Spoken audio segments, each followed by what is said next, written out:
contradictory and also competitiveness in the field. So today we are going to discuss these themes.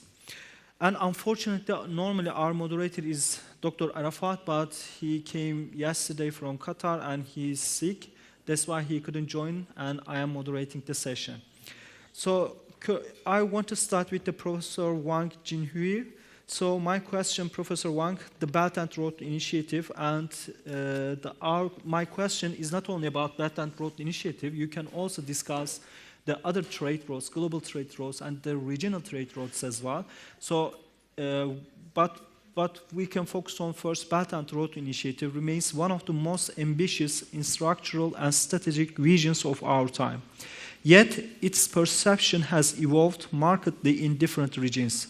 From your vantage point, how has the global narrative around Belt and Road Initiative shifted in recent years, particularly in light of heightened geopolitical tensions and rising concerns over strategic dependencies? As I am a scholar, when I am doing research about Belt and Road Initiative, it is really hard to find any academic sources 50 years ago about Silk Road even. But today, this concept is dominating global politics as well. So what's your angle about these cases and developments? The floor is yours. Okay, thank you for the question, and thank you for the opportunity to join this important discussion. And thanks to the audience for being here. It's a very beautiful campus and lovely people all gathering together to attend this very important, unique conference. About this question, from my perspective as a Chinese scholar, it's clear that the global narrative around the Belt and Road Initiative has become more complex in recent years. Over the past decade, the Belt and Road Initiative was widely welcomed as a surge of new infrastructure finance for developing countries.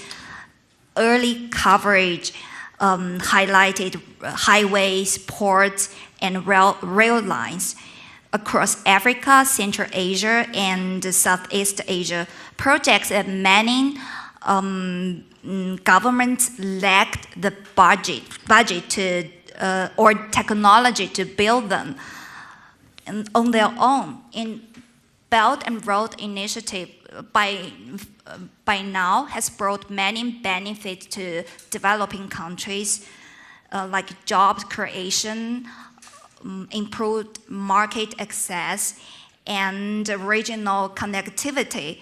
Initially, many countries viewed it mainly as an economic opportunity focusing on infrastructure and connectivity. Today, perceptions of BRI are sharply divided. Many global South governments still welcome Chinese financing, valuing the development impact and prioritizing economic need. Meanwhile, Western capitals in some emerging economies insist on stricter governance standards, more transparent bidding processes, and stronger environmental and social safeguards before launching new projects. However, recently, particularly with geopolitical tensions, which you have mentioned, and concerns about over-dependence, some regions, especially Western countries, have become more skeptical, framing Belt and Road Initiative in terms of strategic competition rather than economic development, rather than an initiative for cooperation. In Western capitals, Belt and Road Initiative came to be seen through a strategic lens. Concerns about China expanding its influence sparked debates in EU, in the US, and in India about strategic dependencies on Chinese-built infrastructure. But meanwhile, most low and middle-low income countries still view Belt and Road Initiative as a practical source of investment in technology. They emphasize job creation and improved connectivity. So perceptions still differ widely.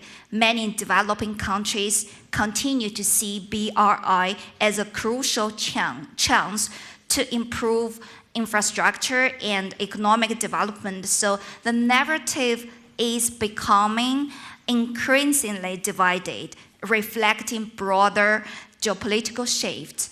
And China, I think, from my perspective of view, I think China can strengthen Belt and Road Initiative's image by leading on clear contracts, predictable loan terms, and open procurement processes.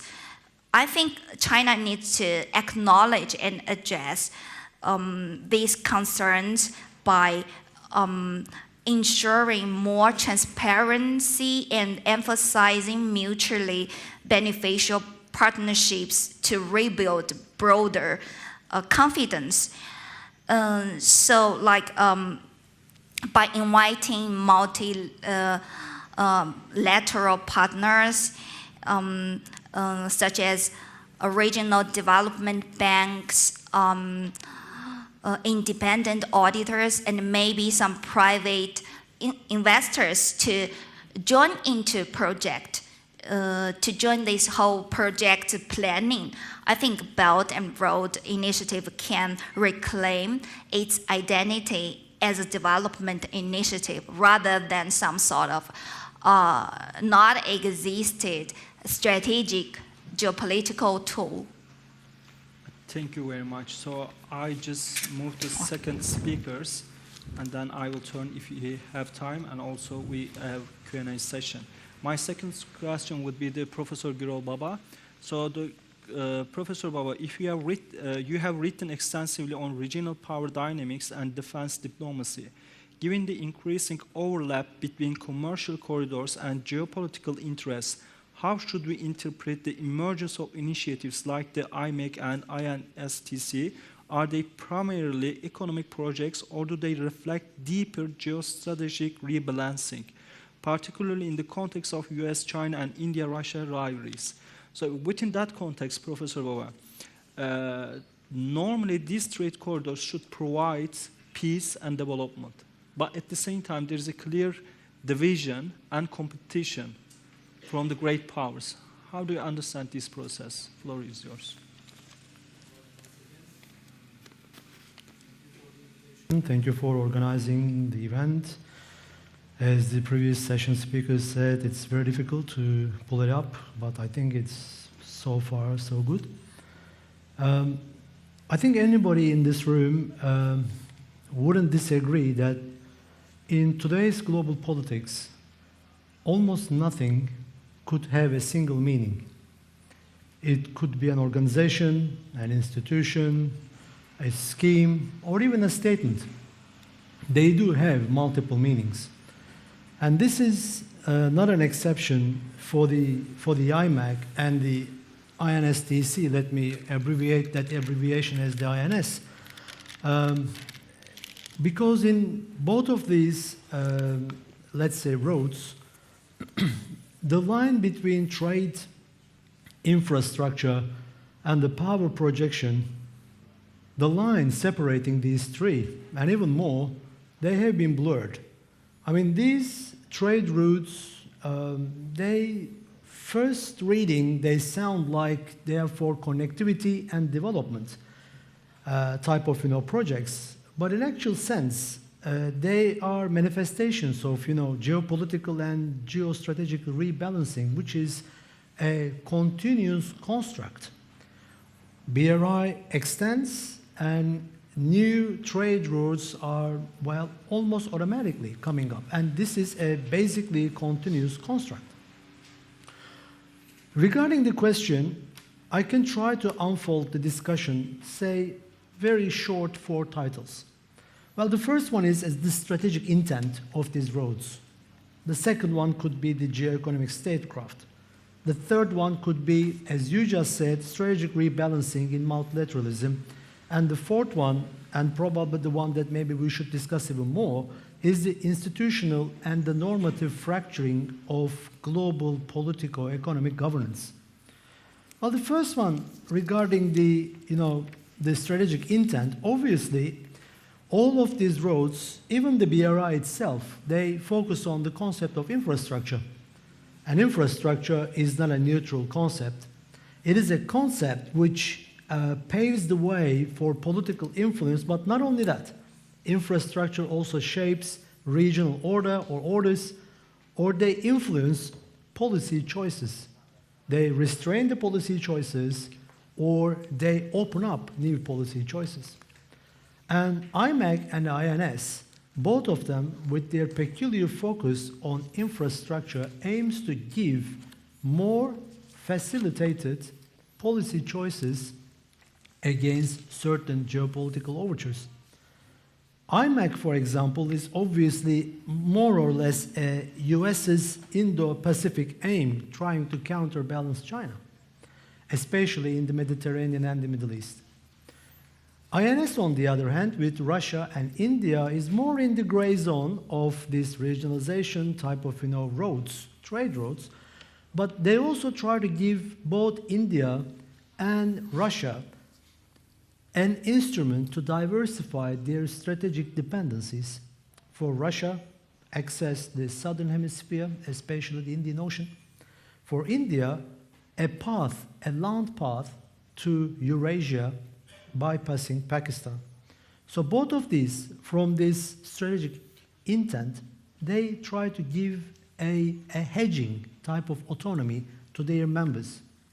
Very shortly, secondly, as the geoeconomy, both of these, say like new corridors, they try to dilute, not necessarily to control, but dilute the Chinese centrality in global politico-economic governance. And to what extent they will be successful, that we will see. The key point here, especially for the IMEC, is the underlining of the standard-setting details of the clash between the West and the non-West. You may narrow it down to US and China. Well, the third one is the multilateralism and the strategic rebalancing in multilateralism. We have two pillars here regarding the IMEC and the INS. The first pillar is the US-China, obviously. It gives a lens to instrumentalize India's swing state status in order to give India not only a larger area for maneuver, but almost as an instrument, quote unquote, against China. In the INS, well, as I say, for the IMEC, I think it's not only negate China, but also Iran as well. At the same time. Yeah. At the same time. But the reason why I'm particularly emphasizing US is because IMEC has also a potential to complement this US Partnership for Global Infrastructure and Investment initiative. So please don't look at these two IMEC and INS type of roads or initiatives as like separate type of attempts. They have a certain level of complementarity for more global outreach. And the last one I would say, which we can talk maybe more today and tomorrow, is the fracturing. All these routes, although they have different names and they've got very shiny preambles, aims, attempts to give more of a opening to regional powers regarding trade governance and all that. Basically, they signal a more important divide, as emphasized in the question. Divide in the global trade governance. And in this fracturing, or this fracturing in general, actually is an initiator, if not an engine, for this new type of trade routes. Basically, as a conclusion, let me wrap it up very quickly. No neither IMEC nor INS are primarily economic initiatives. They show the instrumentalization of infrastructure almost as a tool of influence. Well, you can see even in the literature, these are called as the weaponization of infrastructure. The second one, as a conclusion, is we have been talking about interdependence for a long time, which is pretty much like a Western term. But today, these roads actually emphasize another important development, which is more current, which is strategic selectivity in trade. In more Western terms, more bilateralism. Lastly, we can say these roads also signal that connectivity is equals power today. Not necessarily the military capabilities or other type of hardware capabilities, but today connectivity is actually power. I think I can stop here. Thank you. So my third question to Professor Xie Yiqing. So, yeah, thank you. So my question is about Chinese supply chain resilience has become a focal point in light of global disruption from the COVID-19 pandemic to maintaining trade restriction. Could you reflect on the strategic adjustment Beijing is making to safeguard supply chain continuity, significant in sensitive sectors like technology and critical minerals? Okay, so, kind of loud. I'm an economist, so I'll probably answer this question in a more economic perspective. So the idea right here is recently, China still, so Beijing still actually continue the previous policy starting from the 1978. You guys probably know Deng Xiaoping. So the reform and opening up. So if you see most of the catalog in the Chinese newspaper and the media, so we actually have a further announcement for we want to deepening the reform and carry on what we call the high quality opening up.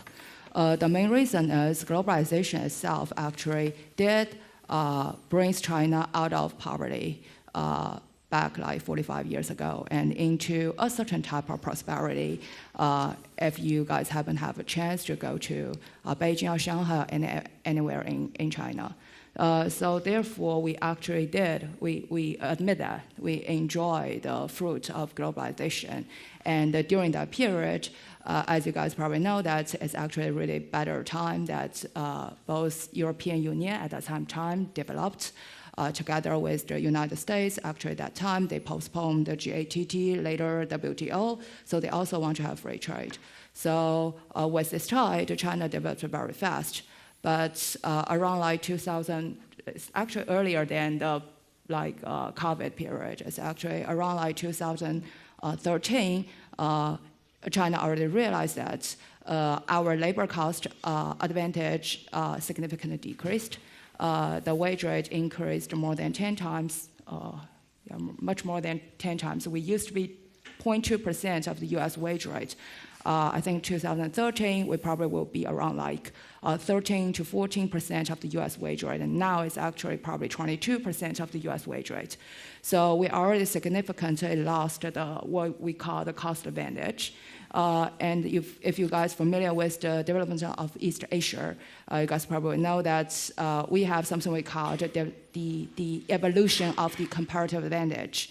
So East Asian countries, like South Korea, used to produce like labor-intensive product, but they handed over to China. So therefore, China at this moment, around 2012, 2013, we probably want to find other way to further development, and also want to share the prosperity that globalization bring to China to the rest of the world. And therefore, you see that China will have a lot of new policies coming out. One is called the Belt Road Initiative, Dr. Wang actually mentioned. The other is actually, we also have the free trade zone inside China, try to attract like high quality foreign direct investment inside China. So the biggest problem actually started later on because United States actually initiated this kind of what we called high fence, small yard, this kind of policy, try to block the technology development of China. It makes perfect sense, right? Because our GDP size is getting larger and larger, and in real value, some of the year China's GDP, total GDP in real dollar is actually already surpassed the US level. Nominal value, we were about like 60 to 70% of the US level. But the idea over here is it's actually a very natural choice from the US perspective. But for China's perspective, we're still middle income country.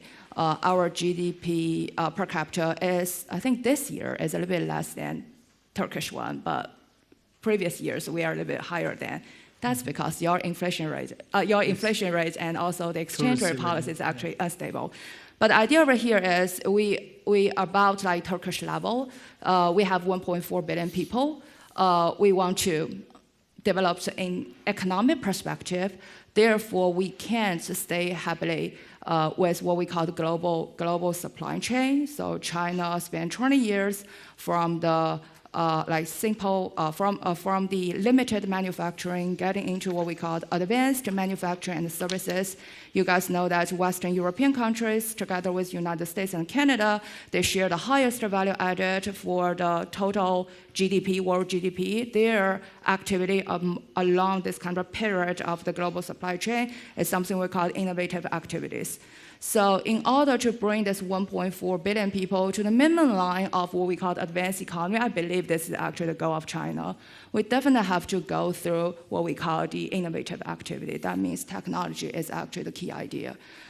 So from the internal economic development perspective, it is also a natural choice for China to try to develop further in the technology part, abandon the relatively unskilled labor-intensive sector, such as textile and apparel and some like labor-intensive sector, and actually transfer that to some other less developed region as Japan and South Korea used to do, right? It's a very natural choice over here. This is our internal perspective. Externally, with the US tech bloc policy against China, we feel the pressure, therefore we actually have to search what we call technology independent over here. And if you guys were familiar with the economics literature, you guys know that the so-called high fence from the US perspective is a relative term. So how high the fence could be depending on how high your own technology is.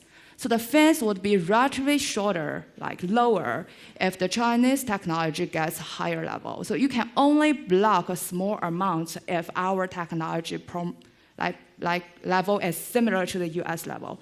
But if we are way lower, the fence can be high. So it's all a relative term. It's not only to China, but also to the rest of the world.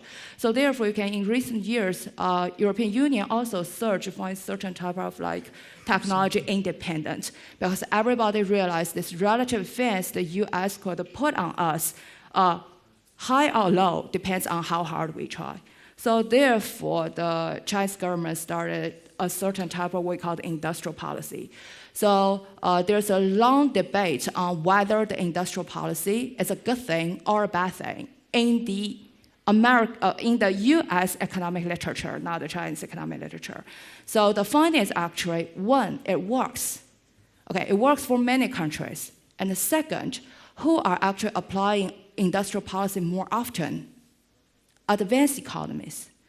US, European Union, some like Germany, they apply the industrial policy more often and more successfully. So this is actually when United States trying to block Chinese technology, they have what we call Endless Act, Endless Frontier Act, right? So this is also a type of what we call the industrial policy over here. So China did apply the industrial policy for some high-tech sector and trying to search internally technology independence, externally try to overcome the potential high fence over here. So that's why we developed very fast in a couple of years with the solar panel, the PV technology. We also have the new energy vehicle. It's really cool. It's so cheap. Buying a new energy vehicle is just like buying a cell phone, something like that. And we also developed significantly in the AI. You guys probably know DeepSeek, right? So, and we try to get more independence on the semiconductor sector that's related to the critical mineral, related to the high-tech independence. So this is actually what China do. So I want to bring out in a more economic perspective is externally we did face the conflicts or actually the pressure from US, and internally we want to actually develop our economic, we want to lead economic prosperity to a longer term and develop it further. Thank you, Dr. Yiqing. And I want to move all these discussions to more political history perspective to Dr. Musab Iqbal, because when I was drafting this conference, and normally we didn't have the first session to focus on the more historical or conceptual things, but my expertise and background is always putting this perspective to each session. That's why I invited Dr. Iqbal, because to discuss the historical colonial process in the current issues, like between China and India, and also in the Middle East. So what's your perspective about the China-India trade routes and the nation building, even how it also determines our current conflicts? First of all, I would like to say that I find it difficult to speak after lunch, and I find it more difficult to listen after lunch. So I thank you all for coming here and with your open eyes. And thank you, Saljuk, for inviting me. While I was walking up, I just looked at the theme again. It's great power. I am more a student of who look what is left under the debris of great power. That's what I am more interested in. I would like you to come with me to think that when we are thinking about great power, we are thinking in terms of old nation-state construction and sovereignties. And perhaps it's high time to think, as Yanis Varoufakis says in his new work, that we are entering into, or maybe entered into, age of techno-feudalism. Looking at Gaza, there are many ways of looking at Gaza, but one way is purely technological, and that's partly my interest as well. And when we are thinking of great power, we cannot limit ourselves to nation-state and sovereignties, and we have to start thinking that great power is also lying and moving towards technology. And there are technological sovereignties as well, which is shaping human being, not only the state. And might be the future will be that which machine is ready to fight your war. And we have seen in Gaza the deployment of AI, the big data, the selection of targets. In the recent last month, briefly lived, thankfully, conflict between India and Pakistan, we saw it was a battle of drones, unmanned aircraft, and we have seen this in many places. French philosopher Jean Baudrillard, in the context of Gulf War, said that the traditional purpose of war is over. War is an advertisement. And it is true, war is a new mode of communication after Gulf War of 1990s. I don't want to go into that direction, but I want to bring your attention to this point that it is not only the subjugation of Palestinians and the question of occupation, but it is also an advertisement of new technologies, new weapons, new aircrafts, and billions invested into it, seeing whose air power is stronger, which drone is more powerful, and war then becomes a necessary show. It is a sad and grim reality, but we cannot deny that technological, in a way, is determining the political, and not the other way around. We think that we control the machine and the technological progress and development, but perhaps that's delusional. In the same way, ChatGPT is production of knowledge, is linked to production of knowledge. We know that knowledge and being are connected. In Arabic, we say ma'aloom and mawjood. The existence and what we know, the knowing and being are connected. And what we know and how we know determines the orientation of the being. So ChatGPT and the war of ChatGPTs from China and US and other countries might jump into production of knowledge through algorithmic process. We will also see the shift in the orientation of the being. So that's the preliminary remark I wanted to make. I wanted to make one more remark about the current situation in Gaza. As one of my close old friends said, the sad reality is that every country wants to become Israel, every great power, to have that technological control, power, subjugation, screening, and delineation of population, segregation. This is why there's a rise of digital authoritarianism as well. And we see the rise of authoritarianism because Israel also inspires great power. Again, it's a sad reality, but nonetheless a reality. And this is why you will see among the authoritarian regimes and their followers great support for Israel. Pankaj Mishra has recently written a book on Gaza. It's not an academic work, it's an intellectual work nonetheless, and which highlights this point, that there is a longing to control and dominate technologically. So these are my quick preliminary remark out of my pay grade in a way, because I was invited in a panel on India and China and trade, and I must confess that I'm not competent enough to talk about it. The point about imperial legacy, as someone rightly put about South Asia, that the modern post-colonial South Asia is a result of bordering, ordering, and othering. And these are the three things which defines modern South Asia. And if you look at the border, the way independent India inherited a colonial border from China, starting from the McMahon Line, and the wrong maps were shown of Tibet to the British, by the Britishers to the Chinese, and hence the problem begins there. And that is unsettled debate. We know that India shares 3,880 kilometer long border with China. And this is the dispute.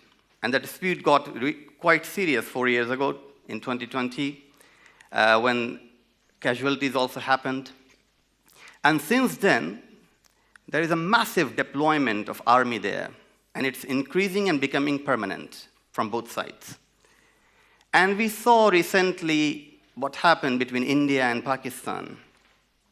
And again, these are the colonial legacies which lives on and perpetuates itself. It is important to note both points. It lives on and perpetuates. It reproduces itself in the entire region without thinking that one is guilty or another is innocent. I think the region is shaped by the reality and being reshaped again and again. Sankaran Krishna wrote in 1993 a very interesting piece on the body politic of India and called India Cartographic Anxiety. And this cartographic anxiety is kind of determining the Indian relationship with Pakistan and China and overall reality of the region. And this cartographic anxiety goes two ways. One, because the maps are not settled, boundaries are not settled. Even with Nepal, there are problems. Even with China, there are problems on both sides, on the Tibetan side, and then Arunachal Pradesh, south of China, which is south of Tibet, according to China. And China recently renamed some of the villages of Arunachal Pradesh in India. And again, the tension is there. Same with Pakistan and the Kashmir conflict. Same with Bangladesh. And there is a massive border and migration issue there as well.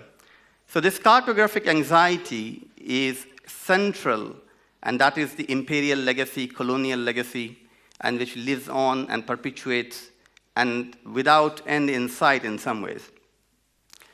And this cartographic anxiety goes another way as well. It is important for a modern nation state to find who is outside the border, but also to see who is inside the border who doesn't belong. That's the European discourse, that's the American discourse, that's the discourse in most part of the world. And that's also, in case of India, is a cartographic anxiety. And this is why the bill in 2019 passed by the right-wing government on the Citizenship Amendment Act which restrict the citizenship of Muslims from the region, which essentially means that there is a two-tier citizenship. It means there is someone inside which is not insider, again creating anxiety about the nation state. It's interesting again that... And also the last point. Yes. The interesting point would be the last point, I guess. When the war was happening between India and Pakistan, obviously the headline covered that. But what it missed, what is going on parallelly, there were news about Rohingya being thrown in the sea. And Assami citizens who are doubted to be Bangladeshis are left in the forest by the Indian authorities, or left on Indo-Bangladesh border as a no man's land. Again, showing the anxieties of power, but also how power is operating in terms of what they see as one who does not belong. So I will just come to the last point when we talk about India and China. The Indo-China relationship, obviously both see themselves, both India and China, as a civilizational state. Both see themselves as civilizational power. India, especially under Modi, thinks of it herself as a Vishwa Guru, the global teacher. But the relationship is very much determined by the border, by the Chinese relationship, and obviously Belt and Road Initiative, highly cynically seen by Indian regime. Also, I would kind of think that we also need to state clearly that regime and states, it's not always people. And that distinction is obviously obliterated by great powers. That power wants to take all the sovereignty and authority, making other people powerless or voiceless. And that's why one of the acts of resistance is always to speak for yourself. So obviously we try to bring a parallel between India and China, but it is not the same. Chatham House published an interesting report last month about India and China and the future of the world, because this is 40% of the population and two greatest economies we are talking about.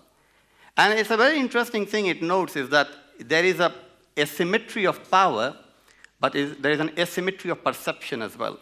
The way Indian sees the Chinese do not see the Indians in the same way. And that asymmetry is also very interesting to look at and to explore. I will stop here, and if there are questions, we can pick some of the things. Thank you very much. Points. And our last speaker is Professor Dr. Mehmet Özkan from the Turkish National Defense University. Dr. Özkan, you have analyzed Turkey's engagement with both Eastern and Western-led connectivity initiatives. Given the recent momentum behind the India-Middle East-European corridor, how do you interpret Turkey's positioning? Is there a recalibration in favor of IMEC over Belt and Road Initiative, or is Ankara adopting a more hedging-oriented approach? And also, Dr. Özkan recently published a book about new powers in the world politics, so can you also engage this question to other powers as well? Thank you, and the floor is yours. Thank you very much. Thank you for organizing such a timely conference. Let me start by saying first how Turkey repositions itself, then I can go to the rest of the question. First, I think Turkey, first as a location, Turkey repositions itself either as a center or the intersection of all the trade routes, as a location, by geographic location. But also intellectually, Turkey repositions itself as the voice of the non-West in the West, which means one foot in the non-West, the other foot in the West, because structurally Turkey is part of the West, either through trade or institutions, NATO and all the institutions. So, I mean, sometimes location-wise, it gives advantage to Turkey, but intellectual-wise, sometimes, I mean, they may question, they may debate. So, and also Turkey may get punished through different actions from the West and other things. So based on these things, I mean, Turkey tries to define its trade routes in the region. When you look at the region, for example, in today, I mean, you see Turkey is focusing on Central Asia, an even engagement to the Middle East, to Europe, to East Mediterranean. So you see all the dimensions at the same time, because Turkey is trying to follow a 360-degree foreign policy, trying to engage and relocate itself at the intersection. The case, for example, development corridor with Iraq, for example, that has been discussed for several years. This is extremely important. Turkey is paying so much attention. It's supported by Iraq. And this development corridor is connecting between Turkey to the southern side. On the other side, Turkey is pushing for the Zengezur corridor to open the Central Asia. That's another corridor that Turkey tries to connect. Yes, there are obstacles there are issues there, but Turkey is focusing on that. And the other one, I mean, after 8th of December 2024, when the regime of Bashar Assad fall down in Syria, there is possibility another corridor and connection from there through perhaps between Turkey, Syria to Gulf. So that would be another issue perhaps. The fact that the future of Syria is not clear yet in terms of security and other issues, but that will come to the point. But Turkey per se is not against the Belt and Road Initiative and supporting that process. But IMEC is a different issue. I think IMEC issue is sort of the fact that leaves Turkey outside of the line should be seen in two angles. First, it serves Indian interest and Israeli interest. Basically, it's a political project rather than the trade road. How helps India? The fact that is likely to develop relation between India and the Gulf countries that will create a pressure on Pakistan, possibly that pressure will lead to Pakistan recognizing even Israel. So that's one dimension. And at the same time, because it serves both Gulf and Israel, because that will isolate Pakistan and that will deepen the relation between Gulf and Israel. So that's more political oriented project than the trade road. But of course, I mean, let's see what will happen, because as you see in the region last several years, I mean, since the 7th of October, then 8th of December, and lastly 13th of June, 3 days ago, there are lots of developments in the region that I think nobody knows what will happen, what type of order we would have in future, Iran and Israeli war, and of course the genocide in Gaza, what would happen. So all these dimensions, I think, are the key that will define the possible. But when you look at Turkey is trying to play in all regions. In Europe, there's a new channel that's opening recently with this Ukraine issue and everything. There is a new lines. Turkey is focusing on even renegotiating custom union and everything. And same with Central Asia, as I mentioned, Middle East, Eastern Mediterranean. So Turkey is trying to play in all regions, trying to keep the cards in all regions. But the fact that the region is in a hot wire now. I mean, the region is exploding, literally, with all the problems that nobody sees what will happen in three months later or 6 months later. Of course, I mean, first security is becoming important. Turkey is focusing on that side. But in a sense, I think IMEC is not a realistic perspective. BRI, yes, and these Turkey's corridor initiatives in different regions, probably they will connect. There is a chance they may connect with BRI or the other links. But itself, I mean, as I see, the IMEC is not really, I mean, it's more discourse than, it's likely to be more discourse than reality. Thank you. Thank you. Thank you, Professor Dr. Mehmet Özkan. So I have more questions, but I want to take a Q&A, open the Q&A session. So if anyone has any question, please raise the hands and start. Yeah, Professor. Arkadaşlar.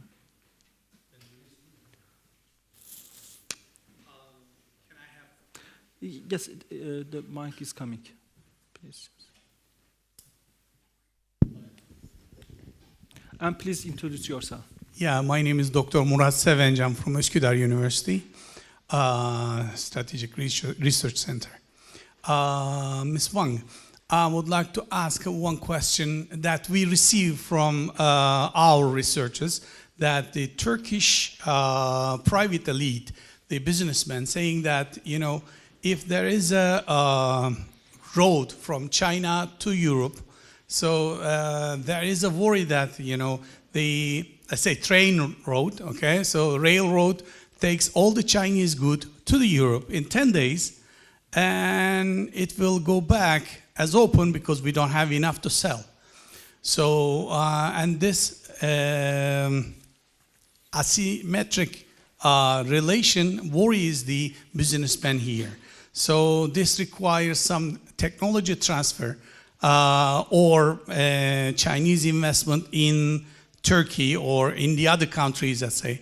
Is there an intention and is there a policy towards these kind of, how should I say, investment easing up?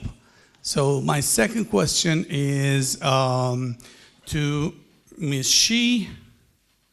So now there are two electric car companies intending to invest in Turkey.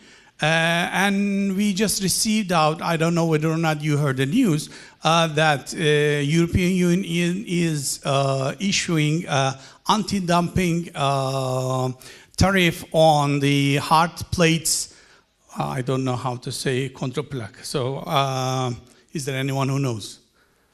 Hard plates, foods, they call it contre-plaque in Turkey, but I don't know the English of it. I'm sorry on that.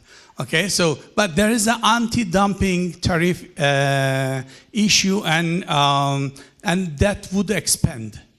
If this is expanding to all Chinese goods, what do you think about the investing, the Chinese investment, direct investment to Turkey? The third question to Mr. Mehmet Özkan, I'm sorry, that, you know, in the strategic papers of Turkish Republic from the presidential office saying that seeing Turkey as just a logical, just pass-through country.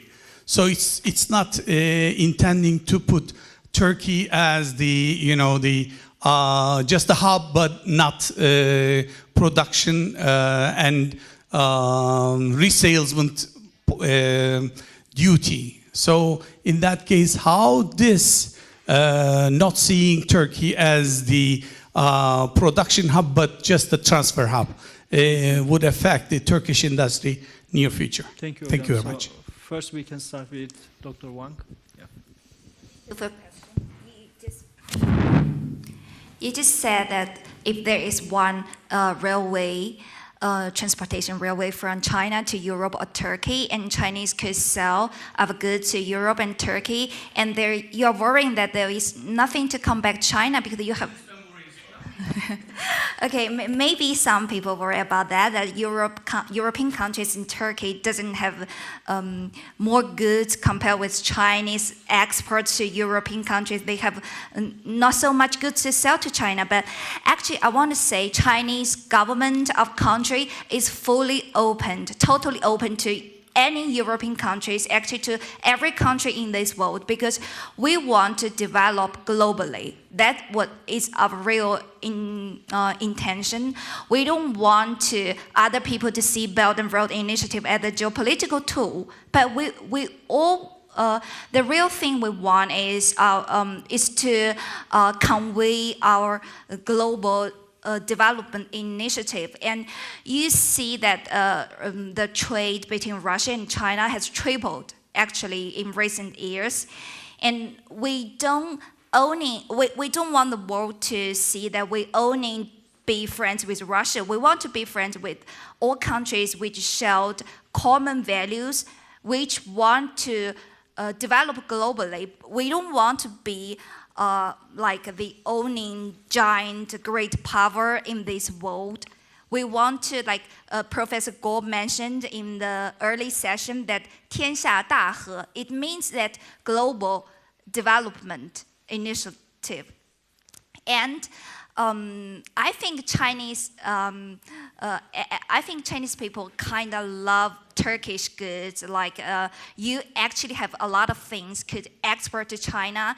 I think Chinese government can support you with financial investment, and I think you actually could find more opportunities to get into Chinese market. You just don't worry about that. Thank you. So the second answer from the Dr. Xie. Okay, so this should be a good news for Turkish people if EU really actually issue anti-dumping tax on the made in China product, right? So we welcome from the China perspective, okay, we had this kind of history, right? So both United States and Japan actually invested a significant amount of like foreign direct investment in China. They produce in China. We have to say that U.S. is a good one in this way because U.S. firms did localization strategy very well compared to Japanese firms. So if EU trying to issue anti-dumping tax on made in China product, that means Chinese manufacturing have all those firms whenever we're doing FDI into building up like a new energy vehicle company in Turkey, something like that. That means we have to do localization. We are forced to do localization to the Turkey. That means there will be more voluntary technology transfer from China to Turkey. There will be more job opportunities happening in Turkey because we cannot import much more materials or intermediate imports from China. And that means we will help wherever we are actually making foreign direct investments, like a more complete supply chain of the same product, right? So this should be a good thing. So I didn't see anything bad if the EU against Chinese product. For example, Mexico also see as a chance that U.S. actually make sure that under the NAFTA, that so any car made in Mexico has at least 80% of the intermediate imports and components produced within the North America. So this actually use camp, right? So under basically Canada, United States, and Mexico. That means whenever China set up like a new energy vehicle company in like Mexico, we have to completely transfer the production into North American region. And apparently United States and Canada are not cheap enough for us to do that.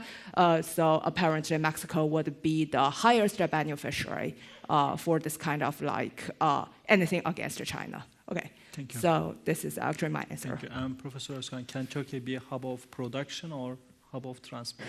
Look, I mean, being a transit country, it's a good question. But I think being a transit country itself, if you take it as a passive transit country, it's a different story.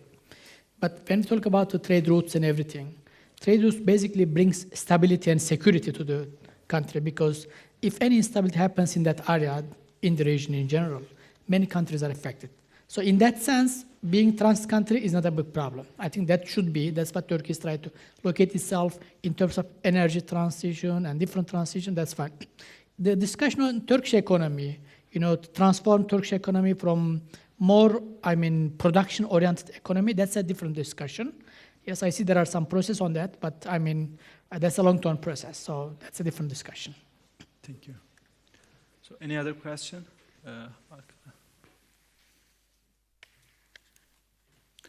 Please introduce yourself.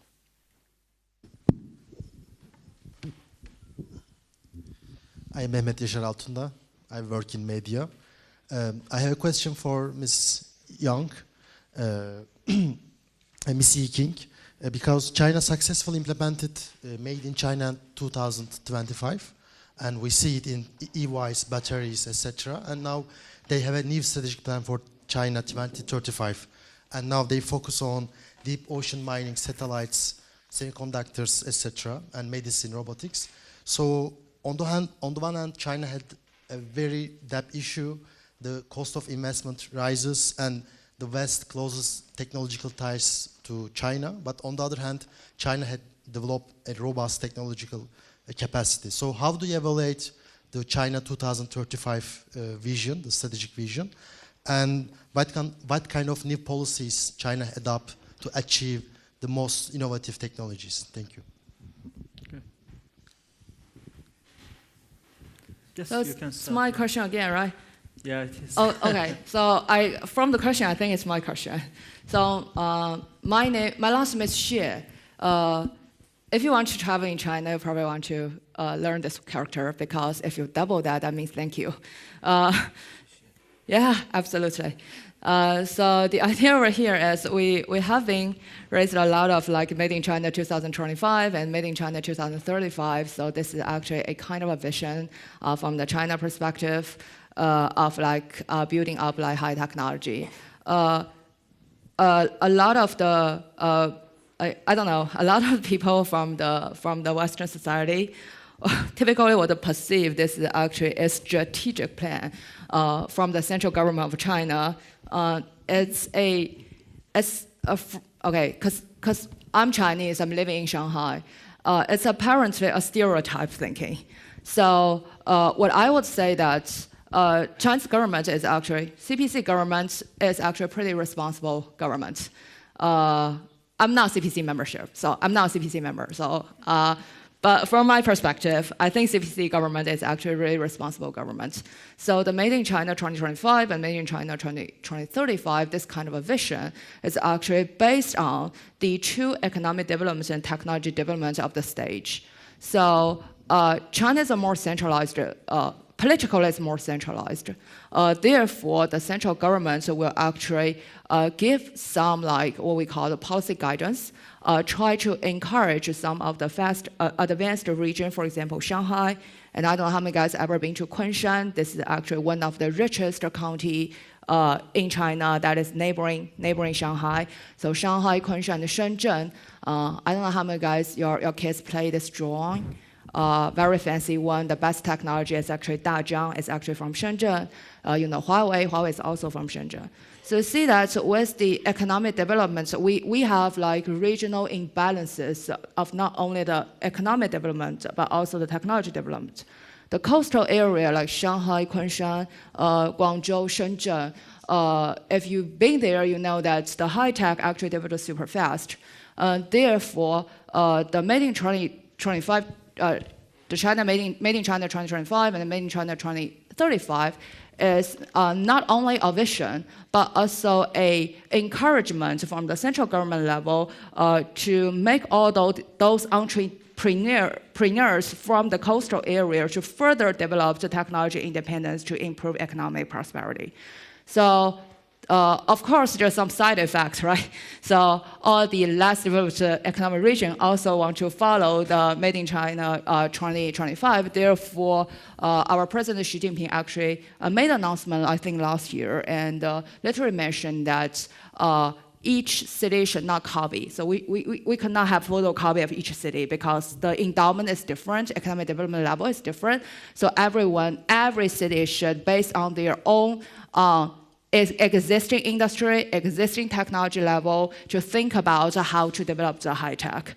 I think there are a lot of vision happening over here as well, right? So the vision 2030 from the GCC countries, right? So there's a lot of vision going here, but for China, I think this high tech vision is more like to trying to encourage the entrepreneurs of the coastal area, mostly private firms actually. Mostly private, for example, Tencent, Alibaba, they're all private firms, and Dajiang also private firms, so mostly private firms, to give them confidence that the central government back up them to develop further and making relatively riskier high return like R&D projects. This is actually from my local, I'm a local Chinese, right? From my perspective, I'm a local Shanghainese. I think that's actually what's really going on.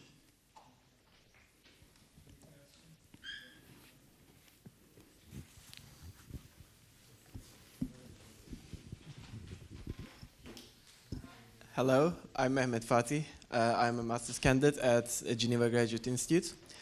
So this conference theme is based around competition, great power competition between different actors. I want to flip it a little.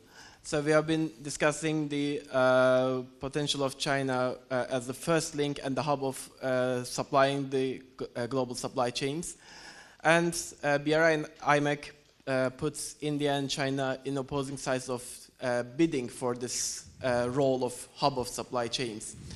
So my first question is directed to Dr. Musab Iqbal. Is this adversariality is rooted in colonialism or from the first conceptualization of the state building of India and China? And my second question is for the rest of the panel, whoever would like to answer it. Today and in the future, can this adversariality and this competition be overcome so that maybe more added value is produced for the rest of the world?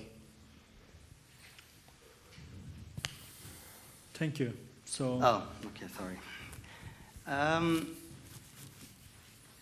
mean, as we know, that the game of power is never straightforward, and there are contradictions inherent in every relationship. So yes, the border, from an Indian perspective, the border question is very central for them to have a better relationship with China. But at the same time, there is a trade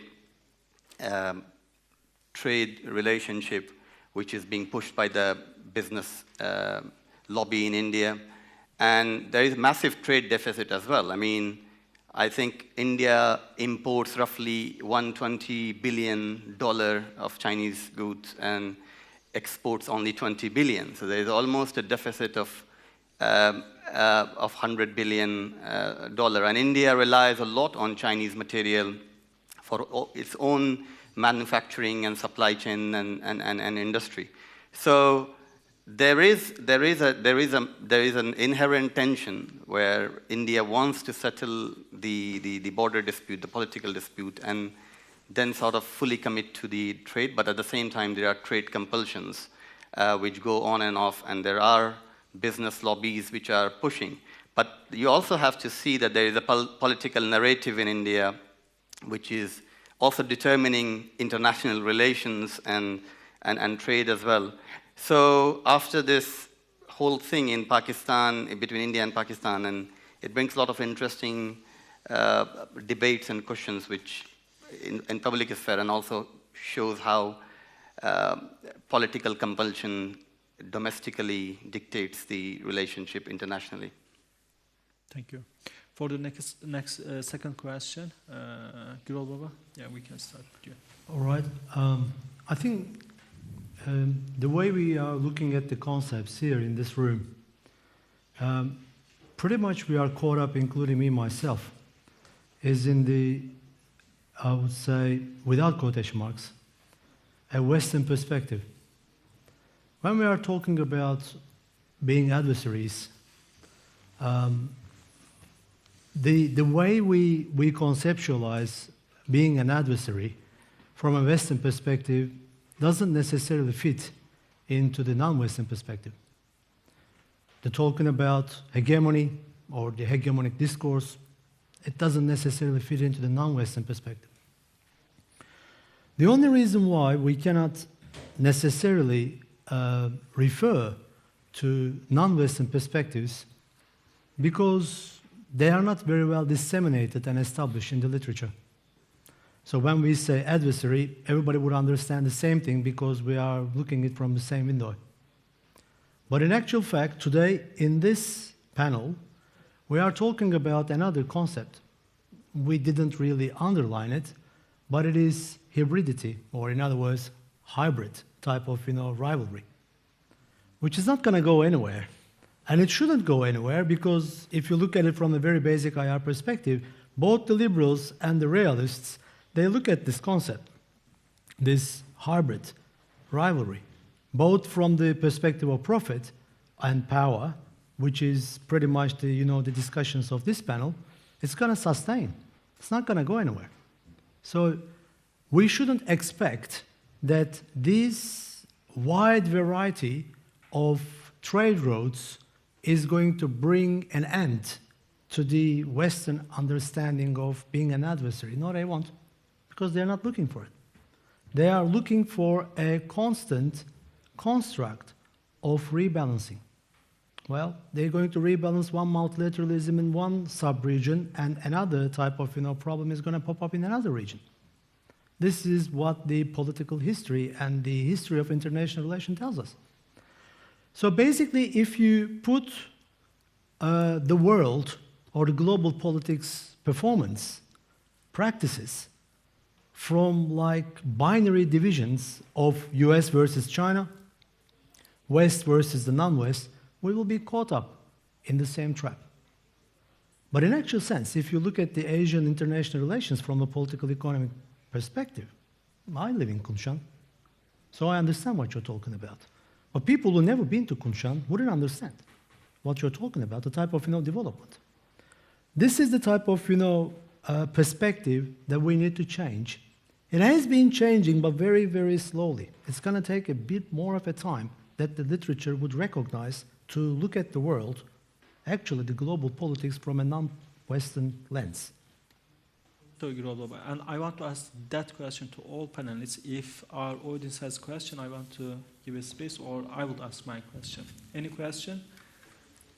So when I'm listening to all these discussions, and I remember one of the books which has been written recently by the Professor Ayşe Zarakol from Cambridge University, and she is basically asking, after the defeat, how East learned to live with the West. But my question is about the 15th century. When the Istanbul conquered, the trade route even changed after that, because Pope also banned the trade with the Ottoman Empire, and Ottoman Empire was dominating all trade routes from east to west. So the age of exploration started, colonialism started. So the question is to change our historical discourse as well. So how West learned to live with the East after the defeat, and which type of the world system we are living. If we ask this question, then what will be new narrative to our current state system, current all discussions, and how this our current trade route discussion is going to change also world politics as well. So I think it will be a bit complex question, but if anyone wants to answer, so. I mean, Mehmet, Özkan, hocam. Go ahead.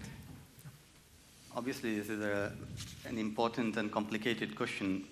But from a very intellectual or knowledge production, although knowledge production is a problematic term, it's also a very secular modernity. Knowledge is not produced in certain tradition, it's passed, it's kind of inspired. But anyway, without going into the semantic debate about it. But nonetheless, I think one thing is decentering these binaries, decentering these East versus West, or Islam versus West, or China versus India, and all these categories. And I think re-questioning the category, re-questioning and decentering where the power exactly is, and produce multiple narrative. I think it was a very important point Professor made about adversarial. It is framing of India as a China, as opposite to China, and being projected in a way in the Western media or Western discourse that India is there to counter the Chinese rise of China and this narrative. So I think the decentering of narrative, the multiplicity of narrative is one way always to challenge any kind of power, that you do not have one narrative, and obviously you need an opposite narrative. But if you start producing multiple narratives, to live in a world which is not dominated by one power, as someone was saying rightly in that there are not only 5 countries which can determine the fate of the... It's also interesting from a media scholar perspective, is that in the West, when they say the world, it means 7, 8 countries. I mean, if you look at Guardian, for example, and you go, what the world press said about this, and you will see Sweden, Russia, Sweden, England, France, US, Canada. This is the world press. So there's no China, there's no India. So vast majority is out. And this construction of world is very rampant in the everyday discourse. And we also inherited, because there is a colonial gaze. We look at ourselves from a Western perspective. Like a feminist scholar, Laura Mulvey, says that female gaze, male gaze, a woman do not see herself directly into the mirror. She always sees herself through a male perspective. And that's how she appears in front of camera, in front of the world, and what she called male gaze. And this male gaze is extended to the colonial gaze. We also want to appear as the West wants us to appear, or the power wants us to appear. So one way is to decentering those gazes, decentering those binaries and categories, and having the plurality of opinion, vision, and plurality of narratives as well.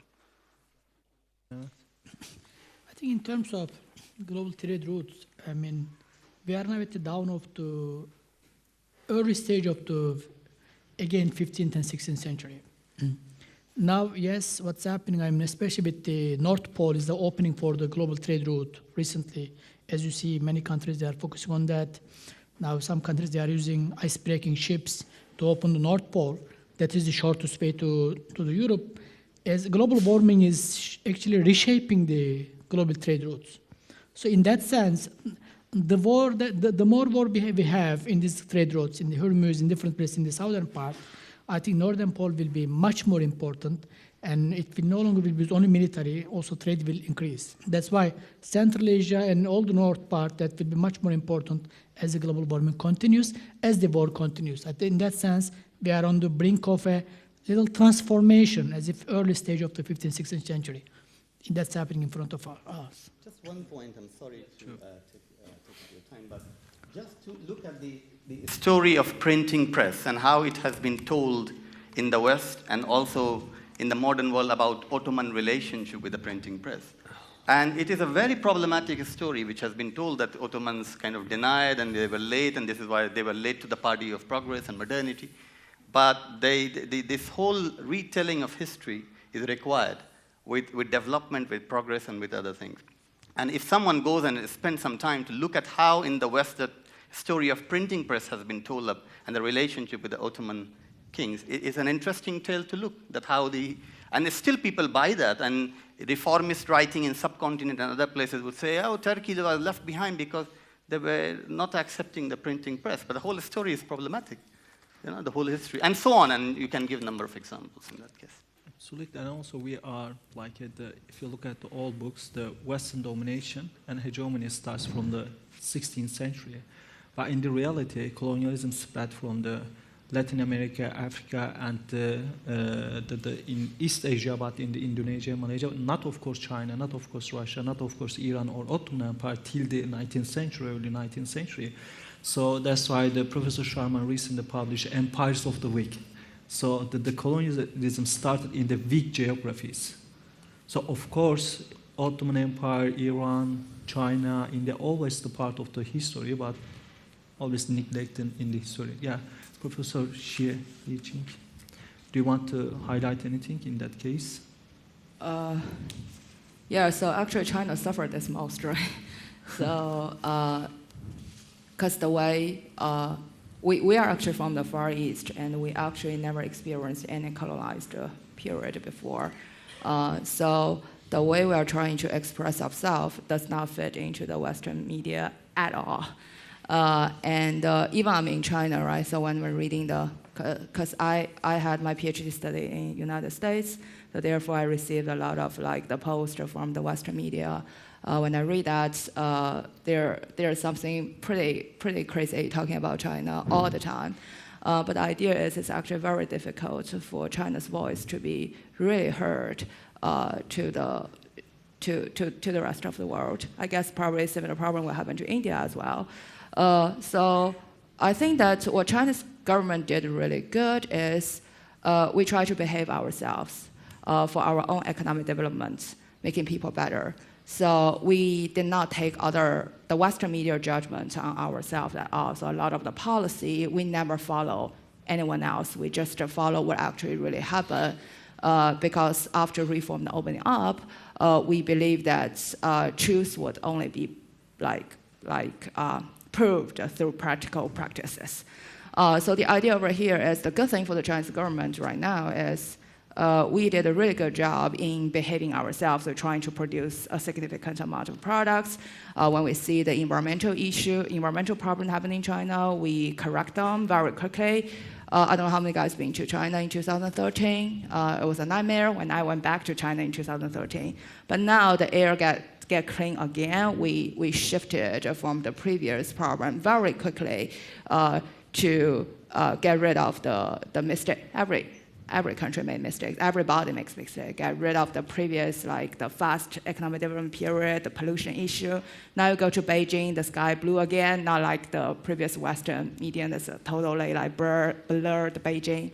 So the idea over here is this is actually what Chinese government did very well. But one thing we have to admit is we still, because right now it's actually all the style of how Western media had the talk. The way we're trying to express ourselves, I think that there's still, we probably have to talk in the Western language first, I guess. And then when people really see what China is, and then we can gradually transfer to the Eastern language we used to have, right?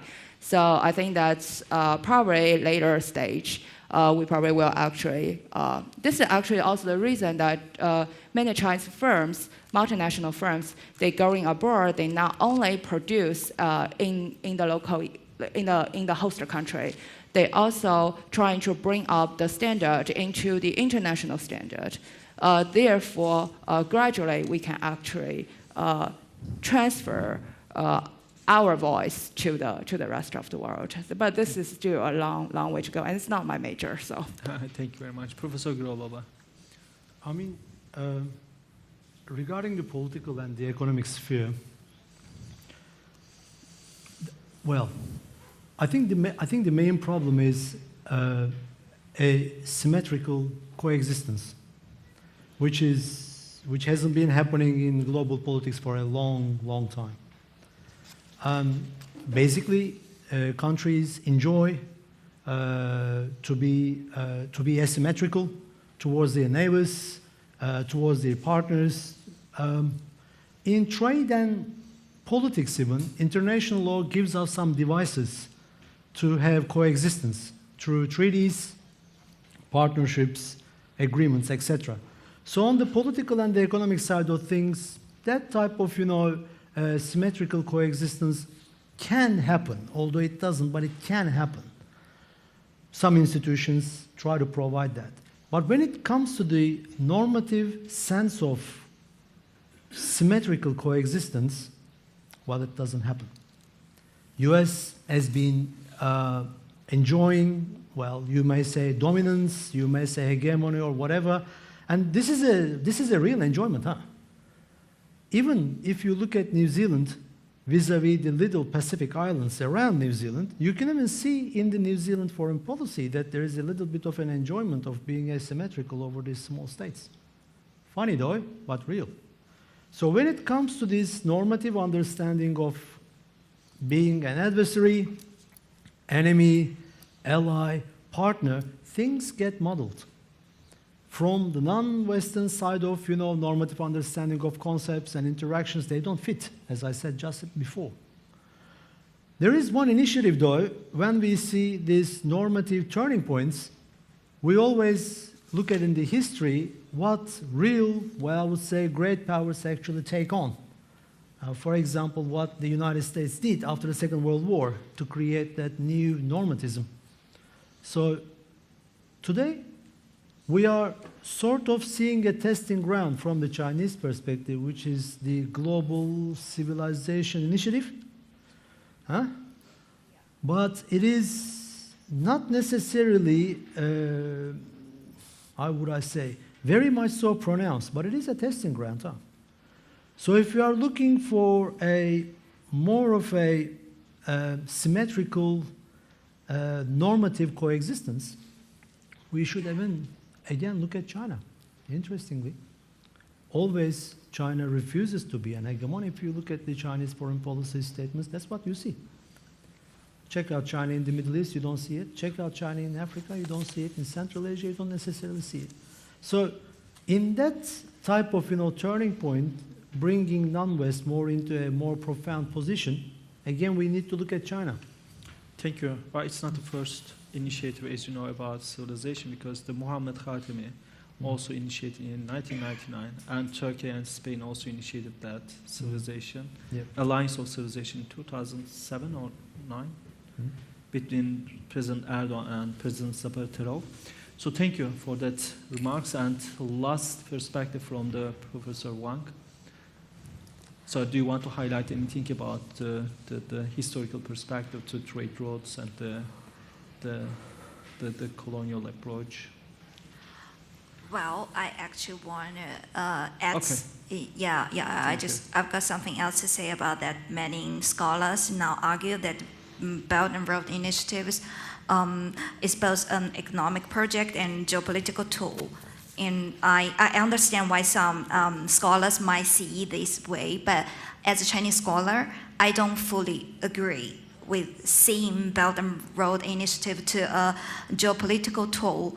And I just want to say that from China's perspective, the Belt and Road Initiative is primarily an economic cooperation framework under the broader conception of global development initiative. Its core aim is to build infrastructure, enhance connectivity, and create economic opportunities, especially for developing countries that have been historically overlooked. And critics point out that building like deep sea ports and maybe some undersea cables have a strategic side effect, but a side effect is very different from intentions strategic geopolitical tool. In BRI's open access model, with more than 150 countries signing the contract, cooperation agreements with China, it demonstrates that these projects are driven by a real, genuine demand. And host governments invite Chinese partners to invest because they need infrastructure, they need financial support, and China is welcome to help them to develop their own countries. And international actors actually can best interpret Belt and Road Initiative by looking at outcomes rather than motives. When roads shorten travel times, energy, projects light up villages in many developing countries, or trade corridors driven by drive export growth, these are real development wins. If partners want to guard, they won't guard against any strategic misuses, then I think the solution lies in, for all the countries, the solution lies in not only to China, but the solution lies in transparency, like joint oversight and multilateral engagement, tools that strengthen trust without undermining BRI's primary goal of shared economic progress. Yeah, thank you. So if there's another question, we can open, but otherwise I will end the session. And thank you for joining us. While Professor Ersal Aydın in the previous session, he highlighted that the current developments is very much different than historical process. So, but we discuss history a lot here. But thank you very much for contribution to different angles, and thank you for joining us.